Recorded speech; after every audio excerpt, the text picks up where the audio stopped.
పశ్చిమ దిక్కుకు వెళ్ళిపోయి మూలాల్ని ఫలాల్ని తింటూ మహోగ్రమైన తపస్సు చేస్తున్నాడు. అదే సమయంలో అయోధ్యానగరాన్ని అంబరీషుడు అనేటటువంటి రాజుగారు పరిపాలిస్తున్నాడు. ఆయన అశ్వమేధయాగం చేశాడు.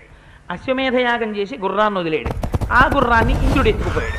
ఎత్తుకుపోతే అక్కడ యాగం చేయిస్తున్నటువంటి ఋత్విక్కులు అన్నారు, ఆ గుర్రం కనపడకపోతే వెనక్కి రాకపోతే యజమాని నశించిపోతాడు. అందుకని గుర్రానికి బదులుగా అశ్వంతో సమానంగా నువ్వు ఒక పశువుని తీసుకురావాలి. అక్కడ బలి ఇచ్చి ఆ అశ్వమేధయాగాన్ని పూర్తి చేయడం కోసమని గుర్రం యొక్క స్థానంలో పెట్టడానికి ఒక మనుష్యుణ్ణి తీసుకురమ్మన్నారు. అంటే అది కూడా ఎలా తీసుకురావాలి? ఎవరినో ఎత్తుకొచ్చేస్తే కుదరదు, సశాస్త్రీయంగా న్యాయంగా తీసుకురావాలి. అందుకని ఆయన అశ్వం స్థానంలో పశువుని తెచ్చుకోవడానికి అంబరీషుడు రథం ఎక్కి బయలుదేరాడు. అలా వెళ్ళగా వెళ్ళగా భృగుతుంగము అనేటటువంటి ఒక పెద్ద పర్వత శిఖరం మీద రుచీకుడు అనేటటువంటి ఒక ఋషి తన భార్యతోటి మగపిల్లలతోటి కూర్చునున్నాడు. అలా వెళ్ళిపోతున్నటువంటి అంబరీషుడు రథంలోంచి ఒక్కసారి చూశాడు. చూసి గబగబా ఆయన దగ్గరికి వెళ్ళాడు. వెళ్ళి, అయ్యా నాకు కోరికండి, నేను అయోధ్యానగరాన్ని పరిపాలిస్తున్నాను, నేను ఎప్పటి నుంచో యాగం చెయ్యాలనుకున్నాను. ఆ యాగం చేస్తుండగా యాగాశ్వాన్ని ఇంద్రుడు అపహరించాడు. యాగం ఆగిపోయింది. అందుకని ఆ యాగ పశువు నిమిత్తం నాకు ఒక పిల్లవాడు కావాలి. మీ దగ్గర చాలామంది మగపిల్లలు కనపడుతున్నారు. అందుకని నాకు ఒక్క మగపిల్లవాడిని ఇచ్చి నా యాగం పూర్తయ్యేటట్టుగా నన్ను అనుగ్రహించండి అన్నాడు. అంటే ఆయన అన్నాడు, ఒక చిత్రమైన మాట అన్నాడు రుచీకుడు, పెద్ద పిల్లవాడిని ఇవ్వడం కుదరదయా అన్నాడు. ఆవిడంది, ఆయన భార్య అంది, చిన్న కుమారుణ్ణి ఇవ్వడం నాకు కుదరదు అంది. ఎందుకని? చిన్న కుమారుడు అంటే తల్లికి ప్రీతి కనుక. అంటే ఆ మధ్యలో ఉన్నవాడికి శునశ్శేపుడని ఆ మధ్యలో కుర్రాడు, అతనికి ఎక్కడలేని బాధ వేసింది. అందుకని నన్ను తీసుకెళ్ళిపోండి, వీళ్ళిద్దరికీ ఎక్కడలేని వాడిని నేను ఎందుకు ఇక్కడ అంటే ఆయన ఏం చేశాడు, తప్పకుండా తీసుకెడతానని 1,00,000 ఆవుల్ని ఆ ఋషికి ఇచ్చి ఆయన్ని తీసుకెళ్లి రథం మీద కూర్చోబెట్టుకుని అంబరీషుడు వెళ్ళిపోతున్నాడు. వెళ్ళిపోతూ వెళ్ళిపోతూ ఒక మిట్ట మధ్యాహ్నం వేళ ఒక చోట కూర్చుని అంబరీషుడు విశ్రాంతి తీసుకుంటున్నాడు. పాపం ఈ పిల్లవాడు రథం దిగి అటు ఇటు తిరుగుతున్నాడు. ఇంకా నన్ను ఎలాగో చంపేస్తారు, తీసుకెళ్లి యూపస్తంభానికి కట్టేస్తారని తిరుగుతుంటే, అలా తిరుగుతుంటే అక్కడ ఆశ్రమం కనపడింది. ఎవరిది ఈ ఆశ్రమం అని అడిగాడు. అంటే అది విశ్వామిత్రుడి ఆశ్రమం అన్నారు. విశ్వామిత్రుడు మేనమామ అవుతాడు. పరిగెత్తుకుంటూ వెళ్ళి ఆ విశ్వామిత్రుడు ఒళ్ళో పడిపోయాడు. పడిపోయి ఆయన కాళ్ళు పట్టుకుని, నువ్వు నాకు తండ్రి లాంటి వాడివి, పెద్దవాణ్ణి మా నాన్న ఇవ్వనన్నాడు, ఆఖరి వాణ్ణి మా అమ్మ ఇవ్వనంది, మధ్యలో పుట్టిన పాపానికి నన్ను ఇచ్చేశారు యజ్ఞ పశువుగా, నన్ను తీసుకెళ్ళిపోతున్నాడు అంబరీషుడు. నేను దీర్ఘాయుర్దాయం బతికి తపస్సు చేసి స్వర్గాన్ని పొందాలని నాకు కోరిక ఉంది, నాకు యాగ పశువుగా వెళ్ళిపోవాలని కోరిక మనస్సులో లేదు. అందుచేత మహానుభావ నువ్వు నన్ను రక్షించవలసింది అన్నాడు. అంటే విశ్వామిత్రుడు, ఇది నేను రక్షిస్తాను, నువ్వేం బెంగపెట్టుకోకన్నాడు. అందుకని తన కొడుకుల్ని పిలిచాడు. చూశారా పాపం ఈ శునశ్శేపుడు ఎలా ఏడుస్తున్నాడో, వాడికి యజ్ఞ పశువుగా వెళ్ళడం ఇష్టం లేదురా, అందుకని మీరు తండ్రి మాట విని మీలో ఎవరో ఒకడు వెడతారా, వెళ్ళండ్రా అన్నాడు. వాళ్ళు అన్నారు, ఓ వెర్రి నవ్వోటి నవ్వి, చాలా గొప్ప న్యాయం చెప్పేవలే నాన్న, నీ కొడుకుల్నేమో యాగ పశువుగా పంపిస్తావా, ఇంకోడు కొడుకుని రక్షిస్తావా, ఇదేడి కుక్క మాంసం తిన్నట్టు లేదా నాన్న ఈ నువ్వు చెప్పిన ధర్మం అన్నాడు. అనేటప్పటికీ ఎక్కడ లేని కోపం వచ్చేసింది విశ్వామిత్రుడికి. ఒరే, నేను వెళ్ళమంటే వెళ్ళకపోగా కుక్క మాంసం తిన్నట్టుగా ఉంది, నేను చెప్పిన న్యాయం అంటారా మీరు? ఆ మాట అన్నారు కాబట్టి ఈ భూమండలం మీద 1000 సంవత్సరాలు బతకండి కుక్క మాంసం తింటూ అన్నాడు. అమ్మ బాబో, ఇది ఎక్కడ తండ్రిరా అని వాళ్ళు అనుకునే లోపల పాపం కుక్క మాంసం తినేవాళ్ళు అయిపోయారు. వికృతమైన విరూపమైన రూపాలతో వాళ్ళు కుక్క మాంసం తినడానికి వెళ్ళిపోయారు. వెళ్ళిపోయిన తర్వాత ఇక్కడ వీడిని చూశాడు, ఈ కుర్రాన్ని. ఇప్పుడు శునశ్శేపుణ్ణి రక్షించడం ఎలా? కుర్రాన్ని దగ్గరికి పిలిచాడు. ఒరే, నువ్వేం బెంగ పెట్టుకోకు, ఇదేమిటి మామయ్యేమో వాళ్ళందరినీ చెప్పించేశాడు, ఇప్పుడు నన్ను ఎలా రక్షిస్తాడు అనుకుంటున్నావేమో, నువ్వేం బెంగ పెట్టుకోకురా శునశ్శేపుడా, నిన్ను తీసుకెళ్లి యూపస్తంభానికి కడతారు. కట్టినప్పుడు అది వైష్ణవ యాగం. ఆ యూపస్తంభానికి కట్టినప్పుడు నీకు 2 మంత్రాలు చెప్తాను. అందరూ నీకు ఎర్రటి వస్త్రాలు కట్టి నీకు ఒంటి నిండా రక్తచందనం రాసేసి మంత్రాలు చదువుతుంటారు. నువ్వేం భయపడకుండా మనస్సులో నువ్వు ఆ 2 మంత్రాలు బాగా మననం చేయి. మననం చేస్తే దేవేంద్రుడు ప్రీతి చెందుతాడు ఆ మంత్రాలకి. సామాన్యుడు కాదండి విశ్వామిత్రుడు, ఎన్ని తెలుసో చూడండి ఆయనకి. నిన్ను తీసుకెళ్లి యాగ పశువుగా వధించక ముందే ఇంద్రుడు వస్తాడు. వాడిని వదిలేయండిరా, మీరు యాగ పశువుని ఇవ్వకముందే నేను ప్రీతి చెందాను, 1,000,000 రెట్ల ఫలితం ఇచ్చేసాను ఈ యాగానికి అంటాడు. నువ్వు బతికిపోతావు, రాజు బతికిపోతాడు, ఇద్దరు బతుకుతారు, వెళ్ళు నువ్వేం బెంగపెట్టుకోకండి. ఆయన 2 మంత్రాలు ఉపదేశం చేసేశాడు. ఆ 2 మంత్రాలు ఉపదేశం పొందేసి పాపం ఆ శునశ్శేపుడు సంతోషంగా రథం ఎక్కి అంబరీషుడిని పిలిచాడు. అప్పటి వరకు వాడు ఎక్కరా రథం అంటే ఏడుస్తున్నాడు, తీసుకెళ్ళిపోతున్నారు. ఇప్పుడు వాడు రథం ఎక్కి ఎంతసేపు కూర్చుంటే అలాగా రా తొందరగా పోదాం యాగానికి అన్నాడు. అంబరీషుడు ఆశ్చర్యపడి ఇదేంటి ఇప్పుడు రథం ఎక్కి తీసుకుపో అంటాడు ఏమిటండి. ఫోన్లే కుర్రాడు ఉత్సాహంగా ఉన్నప్పుడే మనం యాగం పూర్తి చేసేద్దామని పాపం గబగబా వెళ్ళిపోయాడు. యూపస్తంభానికి కట్టేశారు. కట్టేసి యాగం చేస్తున్నారు. ఎర్రటి వస్త్రాలు కట్టారు, రక్తచందనాన్ని పూశారు. ఇన్ని చేసిన తరువాత వాడు కళ్ళు మూసుకుని ఆ ఇంద్రుణ్ణి ఉద్దేశించి స్తోత్రం మొదలెట్టాడు. 2 మంత్రాలు చదివేటప్పటికి ఇంకా యాగం పూర్తి చేయకముందే దేవేంద్రుడు వచ్చాడు. ఈ పిల్లవాడు చేసినటువంటి మంత్రముల చేత ప్రీతి పొందాను, అందుకని యాగ పశువుని మీరు ఇవ్వక్కర్లేదు, ఇవ్వకుండానే 1,000,000 రెట్ల ఫలితాన్ని ఈ యాగానికి మీకు ఇచ్చేస్తున్నాను, అందుకని మీ అందరూ ఆ యాగ ఫలితాన్ని పుచ్చేసుకోండి అని చెప్పి దీర్ఘాయుర్దాయాన్ని కూడా శునశ్శేపుడికి ఇచ్చేశాడు. ఇచ్చేసేటప్పటికి ఆ శునశ్శేపుడు హాయిగా యూపస్తంభం నుంచి విడుదల చేయబడి మళ్ళీ తపస్సు చేసుకుని సంతోషంగా దీర్ఘకాలం జీవించాడు. ఆ రకంగా మళ్ళీ ఏమైంది, పశ్చిమ దిక్కుకు వెళ్ళి మొదలెట్టిన తపస్సు తన కొడుకుల్ని శపించుకోవడానికి సరిపోయింది. సరిపోయేటప్పటికి ఇప్పుడు మళ్ళీ బాధపడ్డాడు. అయ్యో ఇక్కడికి వచ్చాను పుష్కర క్షేత్రానికి, ఇంత తపస్సు మొదలెట్టాను, కానీ మళ్ళీ తపస్సు పోయిందిరా, ఇలా కాదు ఇంకా నేను ఎవరితో మాట్లాడను, నేను నిశ్శబ్దంగా తపస్సు మొదలెడతాననుకున్నాడు. మళ్ళీ 1000 సంవత్సరములు తపస్సు చేయడం మొదలుపెట్టాడు. మొదలుపెట్టి అక్కడ బ్రహ్మాండమైనటువంటి తపస్సు చేస్తూ ఉంటే ఎంత చిత్రమైన విషయం జరిగిందంటే, అక్కడ పుష్కర క్షేత్రంలో స్నానం చేయడానికి ఒకరోజు మేనక వచ్చింది. వచ్చి స్నానం చేస్తోంది ఆవిడ. ఈయన అదే సమయానికి స్నానం చేయడానికి వెళ్ళాడు. వెళ్ళి స్నానం చేస్తున్నవాడు ఆ మేనక వంక చూశాడు. ఆవిడ యొక్క సౌందర్యానికి వశుడైపోయాడు. మేఘాల మధ్యలో మెరుపు మెరిస్తే ఎలా ఉంటుందో అలా ఉందిట ఆ మేనక. అందుకని ఆ మేనకని చూసి ప్రీతి చెందినటువంటి వాడై, మేనక నాకు నీయందు కందర్పవశుడనయ్యానంటే మన్మథ ఆవేశం కలిగింది, అందుకని నువ్వు ఆశ్రమానికి వచ్చి నాతో కలిసి ఉండి నా కోరిక తీర్చవలసినది అన్నాడు. అయ్యో దానికేముంది మహానుభావ అంది అప్సర స్త్రీ. విశ్వామిత్రుడితో క్రీడించడం మొదలుపెట్టింది. ఏదో 2 రోజులో 3 రోజులో తపస్సు మొదలెట్టేద్దాం, ఏదో ఈ 2-3 రోజులు అని ప్రారంభం చేశాడు. ఈ ఒక్క పగలనుకున్నాడు, ఈ ఒక్క రాత్రి అనుకున్నాడు, రేపు రాత్రి అనుకున్నాడు, ఎల్లుండి రాత్రి అనుకున్నాడు. ఇలా చూస్తుండగా ఓ రోజు ఏ సంవత్సరం అని చూసుకుంటే 10 ఏళ్ళు అయిపోయింది. ఒక రోజున మనస్సులో ఆలోచన వచ్చింది, దేవతలు చేశారు ఈ పని, నా మనస్సులో బుద్ధిని వక్రీకరింపచేసి మేనకని పంపించారు. ఇవ్వాలనుకున్నాను, రేపు అనుకున్నాను, ఎల్లుండి అనుకున్నాను, 10 ఏళ్ళు అయిపోయాయి. ఈ మేనకతో పర్ణశాలలో గడిపేయడంతో జీవితం అయిపోతుంది, ఇంకేం తపస్సు. ఇలా చూస్తుండగా 10 ఏళ్ళు అయిపోయాయి అనుకున్నాడు. కోపంతో మేనక వంక చూశాడు. ఆవిడ ఉడికిపోయింది. అమ్మ బాబోయ్ మళ్ళీ కుడి చేతిలో నీళ్ళు వేసుకుంటాడా ఏమిటోనని అనేటప్పటికి జ్ఞాపకానికి వచ్చింది, ఆవిడ తప్పే ఉంది, నేను కదా ఆవిడితో మన్మథ క్రీడలు ఆచరించిన వాడిని అని మధురంగా మాట్లాడాడు. నీ తప్పే ఉందిలే మేనక, నువ్వు ఇంకా నాకు కనపడక వెళ్ళిపో అన్నాడు. మహాప్రభో నేను వెళ్ళిపోతున్నానని మేనక వెళ్ళిపోయింది. వెళ్ళిపోయిన తర్వాత అప్పుడు అనుకున్నాడు, ఇలా కాదు, నేను మళ్ళీ చాలా జాగ్రత్తగా తపస్సు చెయ్యాలి. ఈ పశ్చిమ దిక్కుకు వచ్చాను కానీ తపస్సు నడవలేదు సరిగ్గా అనుకుని ఉత్తర దిక్కుకు వెళ్ళిపోయాడు. వెళ్ళిపోయి మళ్ళీ ఉత్తర దిక్కున తపస్సు మొదలెట్టాడు. అక్కడికి వెళ్ళి కౌశికీ నది పక్కన కూర్చున్నాడు. వాళ్ళ అక్కగారు సత్యవతీదేవి కౌశికీ నదిగా ప్రవహిస్తూ ఉంటుంది. అక్కడ కూర్చుని ఘోరాతి ఘోరమైన తపస్సు 1000 సంవత్సరాలు చేశాడు. అక్కడికి వెళ్ళి 1000 సంవత్సరాలు తపస్సు చేసిన తరువాత దేవతలతో కలిసి ఒక రోజున చతుర్ముఖ బ్రహ్మగారు వచ్చారు. వచ్చిన ఆయన, విశ్వామిత్ర నువ్వు చేసినటువంటి తపస్సు చేత నేను చాలా ఆనందం పొందాను, నిన్ను మహర్షి అని పిలుస్తున్నాను అన్నాడు.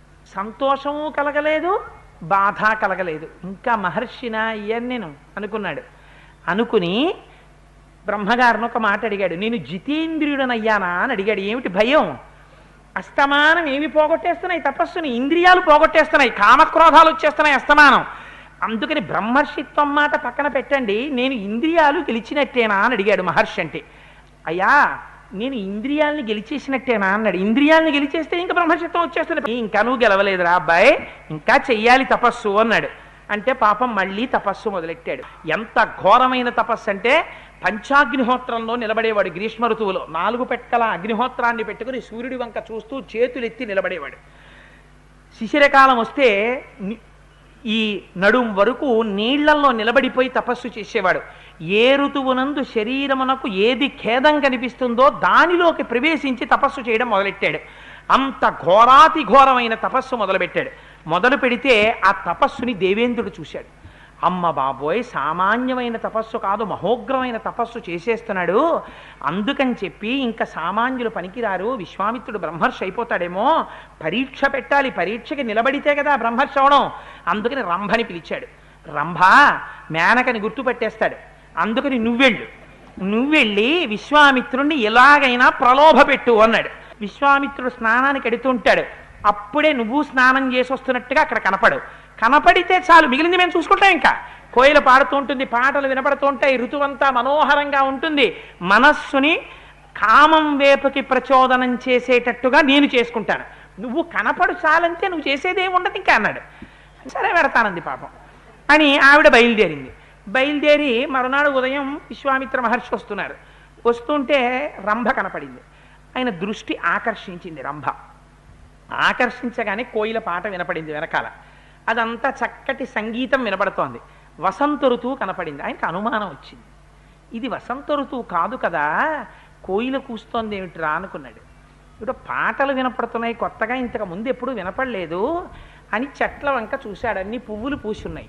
ఇది వసంత ఋతువు కాదు, పువ్వులు పూసాయి. ఈవిడ ఇక్కడ కనపడుతోందంటే ఇది ఇంద్రుడు చేసినటువంటి పని. అంటే నన్ను మోహ పెట్టడానికి మళ్ళీ వచ్చావన్నమాట.